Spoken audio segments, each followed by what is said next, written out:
আসসালামু আলাইকুম। বাগানীদের জন্য কিছু সতর্কীকরণ বিজ্ঞপ্তি। যেহেতু শীতকাল এসে পড়েছে, তাই বাগানের মাটি প্রতিনিয়তই শুকিয়ে যাবে। যেহেতু শুষ্ক পরিবেশ, উপরের মাটি এভাবে শুকিয়ে গেলে প্রতিদিন একটু করে হলেও আমরা পানি দিয়ে দেব। এই সময় বাগানকে সুন্দর এবং পরিষ্কার পরিচ্ছন্ন রাখতে হবে, কেননা এই আবহাওয়াতে গাছের সংক্রামক রোগ বেড়ে যায়। তাই আমরা গাছকে সর্বদাই পরিষ্কার পরিচ্ছন্ন এবং বাগানকে সুন্দরভাবে গোছালো রাখবো। এতে করে গাছে ছত্রাক বা ব্যাকটেরিয়া বা ভাইরাসজনিত কোনো রোগ আক্রমণ করতে পারবে না, এবং যেগুলো ফল থাকবে সেগুলোও ঝরে পড়বে না, সুন্দরভাবে থাকবে। আর পাতা যখনই ঝরে যাবে আমরা সেগুলোকে কালেক্ট করে নেব।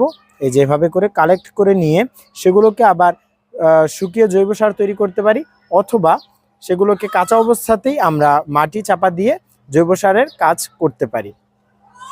তো এগুলো ফলো করলে আশা করছি শীতের মৌসুমে আপনাদের বাগান সুন্দর, সতেজ এবং ফলে পূর্ণ হয়ে যাবে। আসসালামু আলাইকুম।